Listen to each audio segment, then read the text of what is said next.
Hey guys, welcome back to my channel. Today I want to discuss some of the images which I missed in my last class, which I want to show you the surgical pelvic anatomy in case of gynae surgeries, okay? Gynae oncology surgeries mainly. So it is a kind of a revision for my last video, okay? So first I already told in my last video that there is a very important bony landmark, that is sacral promontory, right? So sacral promontory is helpful in marking the common iliac vessels will be there. The common iliac vessels will divide into internal iliac and external iliac at the level of the sacral promontory. Remember that sacral promontory? Yeah, at this level only these vessels get divided, right? And the ureter also which is coming, laterally, it becomes medially at this level. Ureter also will becomes lateral to medial at this level, at the level of this bifurcation, right? Then other thing which I told, that the superior hypogastric nerve plexus, which are there, these unite to form like left and right hypogastric. So the plexus which are there, they unite and they form left and right hypogastric nerves. That also occurs at this sacral promontory level. And this sacral promontory level, the sacral promontory is the initiation point. The sacral promontory is the initiation point for the parietic lymph node dissection. Okay, that's the thing. And now we'll see the images. This video is only for images, so let's concentrate on image. Okay, so if we see this figure 1, these are structures. The things which are seen here are structures at the level of sacral promontory. Okay, these are the structures at the level of sacral promontory. There is bifurcation of common iliac artery into internal and external iliac artery, with the ureter crossing over the bifurcation. Okay, so if you see the common iliac vessels, they are becoming internal iliac artery and external iliac artery, if you see that. Okay, and the ureter is just bypassing here. Okay, it is just crossing. So at this level, at this point, there is sacral promontory. Okay, if you see this image, these are patient's legs. Okay, and this is patient's back. Okay, and you are seeing like this. Okay, so if you see that the sacral promontory, the ureter is crossing this common iliac, and the common iliac is dividing into internal iliac artery and external iliac artery. Understood? Next, you'll see the next image here, figure 2. Here the external iliac artery and vein remains parallel. External iliac artery and vein remains parallel while traveling along the bottom of the pelvis, remaining medial to the psoas muscle and branching into inferior epigastric artery branch. Okay, so if you see, this is the iliopsoas muscle, this is the psoas muscle. Okay, so this is external iliac artery and this is external iliac vein. If you see properly, artery is very big, it is very fatty structure. You see, I am just drawing you the artery again. The artery is a very big structure. Okay, whereas vein, if you see, it is very bluish structure. If you see that, it is very bluish structure. See, vein is always bluish structure, like we study in our class, the same thing. Okay, so these two, artery and vein, are traveling parallelly, and they are present medial to the psoas muscle. If the lateral most part is psoas muscle, and medial to the psoas muscle, this external iliac artery and external iliac vein comes. And we know that inferior epigastric artery comes from the external iliac artery. Okay, so inferior epigastric artery, which is a very important artery, while placing the lateral ports also, we should be conscious, because we may injure this inferior epigastric artery and it profusely bleeds. So we should see that avascular bin and we should insert the lateral ports. Next image, figure number 3. So these are relations. The ureter, okay. The ureter always lies medial to the internal iliac artery. So ureter always lies medial to the internal iliac artery. Internal iliac artery always lies between the ureter and the external iliac artery. Okay, so if you see, this is ureter. This is ureter. Okay, this is internal iliac artery, right? So this internal iliac artery is giving a tortuous uterine artery, right? Internal iliac artery is giving tortuous uterine artery. And if you see, ureter is always medial. So how to find, ma'am, whether it is medial or it is lateral? Because this ureter is present this side, it is present right side to the internal iliac artery. How to find whether this is medial or lateral? How can we find that? So just see the image here. What is this part? This is Yes, it is a colon, sigmoid colon. It is sigmoid colon. Okay, so sigmoid colon is in center. Sigmoid is colon center. Besidely you can see the ureter, this side. Okay, so lateral most part is internal iliac artery. Okay, lateral most part is internal iliac artery. Then medial to that is ureter. Okay, in that way you can find that. So always the ureter is medial to the internal iliac artery, and from the internal iliac artery there is a branch. There is a first branch. This is an important question. What is the first branch of internal iliac artery? That is uterine artery. Okay, next we'll see. See this part, white part. This is oblated hypogastric artery.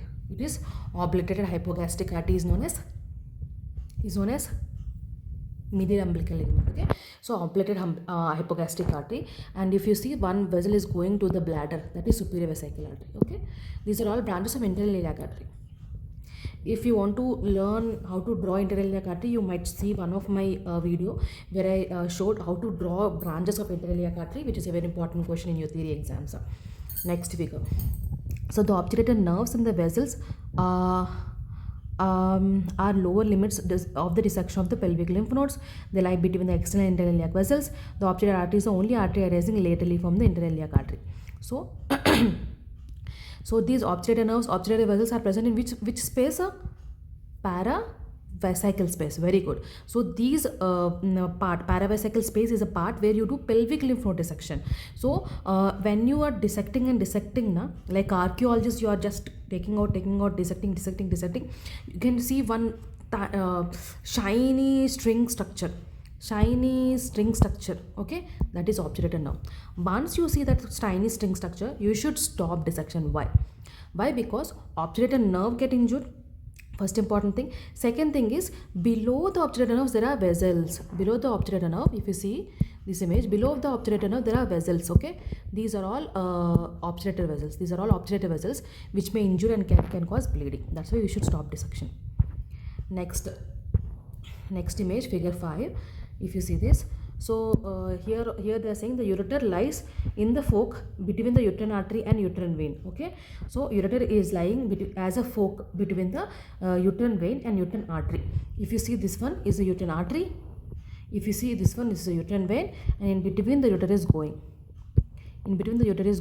Okay, so if you lift the ureter and the bleeding is stopping, if you lift the ureter, bleeding is stopping, that means the bleeding is from uterine artery. If you lift the ureter but the bleeding is not stopping, that means the bleeding is from uterine vein. In that way you will clamp the things. Okay, that's it. Next image is figure 6. So this is the thing which I initially told, that is pararectal space. Pararectal space are divided into two parts, that is medial pararectal space, lateral pararectal space. Medial is Okabayuchi is medial, okay, whereas lateral is Latsko, which we don't like. Lateral is Latsko. Okay, so lateral pararectal space is Latsko, medial is Okabayuchi. That is very important. Then the pararectal space is divided by the ureter. So if you see the ureter which is going here, okay, and if you see here, you can easily see the mesoureter also. Okay, we can see this mesoureter also. Okay, so this is very important. So ureter divides the space, the pararectal space, into medial and lateral, and the medial pararectal space contains the superior hypogastric nerves for performing nerve sparing radical hysterectomy, while lateral pararectal space is the best space for dissection of uterine artery. So which I already told, Latsko space is the one which we obstetrician needed, because for uncontrolled PPH, for going for uterine artery ligation, you should enter into the lateral pararectal space, that is Latsko space. Because why? There is uterine artery here, so you'll identify the internal iliac artery and the branch coming from it, and then you ligate that is uterine artery ligation. Okay, whereas coming to medial pararectal space, that is Okabayuchi space, in this there are nerves. There are some nerves known as superior hypogastric nerves. So for nerve sparing radical hysterectomy, you should be very careful and you should go for dissection in the medial pararectal space. Okay, then next, figure number 7. So if you see here, pararectal and paravesical spaces are divided by uterine artery. Okay, back side spaces is pararectal space and front side spaces is paravesical space. So both of these spaces are divided by means of uterine artery. If you see here, uterine artery is dividing that. Okay, the boundaries of the pararectal space are uterine artery, internal iliac artery. So uterine artery, if you see, it is anterior of pararectal space. Okay, it is anterior, whereas internal iliac artery is lateral and the ureter is medial. Okay, so Here they are saying ureter is medial to this pararectal space. So what kind of pararectal space is that? Whether it is Okabayasi or Latsko, ureter is medial. Ureter is medial. Yeah. Come on, you know that. Ureter is medial. So this particular space is, so it is medial to the ureter. Ureter is medial to the space means it is just adjacent to the ureter. Okay. If the space is lateral to the ureter, then that is Latsko space. If the space is medial to the ureter, then it is Okabayasi space, right? You remember this? I'll just again repeat that. Okay. See this one. If the space is medial to the ureter, that is Okabayasi space. If the space is lateral to the ureter, that is Latsko space. Understood? Laterally towards the ureter. Okay. And you remember this. So basically the Latsko space is between the ureter and the interiliac artery. Understood? Okay. One ureter, one interiliac artery. Between is Latsko space. Remember, only one space, that is Latsko space, because we need that. We are not oncologists, we are mainly the obstetricians, so we'll go mainly for uterine ligation in case of PPH. So we should know while dissection, that is just medial to the infundibulopelvic ligament, you open the peritoneum and you'll dissect superficially, then you can see interiliac artery, then just medially to the interiliac artery you see ureter. So there is one quadrangular space there, that is between the ureter and the interiliac artery, that is Latsko space. Okay, so you will dissect carefully and interiliac artery giving a branch known as uterine artery. You can see that and you like it, that space. Okay, so space between ureter and interiliac artery is Latsko space. So you will answer now this one. Okay, the space between interiliac artery and ureter is known as Latsko space. Okay, you understood now? You understood? Okay, that is Latsko space. And here they are saying that the uterine artery will become the anterior part of the pararectal space, and ureter will become medial and interiliac artery becomes lateral. Okay, basically this pararectal space is Latsko space. Okay. Then next figure 8, if you see this is a rectovaginal space. You know, na rectovaginal space. That means right. If you see, there is a bladder, there is uterus, there is rectum. Okay, between the uterus and the rectum there is a space known as rectovaginal space. Okay, that the thing is they are showing you here. If you see, so this is a uterus, this is the rectum, so uterus and rectum, and there is a space between, that is known as de nonvelar space. Okay, and actually dissection is performed between the two layers of this space, because there will be an avascular plane, and you can easily separate the rectum. Okay, you can easily separate the rectum from the uterus while dissection, mainly in case of radical surgeries. This space is entered. Last image of our day is Yabuki space. Yabuki space is the fourth space which I already told. It's a retroperitoneal space under the utrovesical fold of peritoneum. Okay, it's a retroperitoneal space. So if you see, you remember na, if uterus, this is bladder, this is uterus. Okay, so utrovesical space, there is a space in between the uterus and the vagina and the bladder. It also contains nerves passing along the ureters that supply the bladder. Basically, the Yabuki space is something like, if you see properly, I'll read for you. It is unlike the other spaces, it is not lined by peritoneal lining. Yabuki's fourth space, also called, and is a midline small retroperitoneal space confined within the anterior surface of the uterus and the ureter inserting into the bladder. So between the see the, I'll show you, wait. So if you see,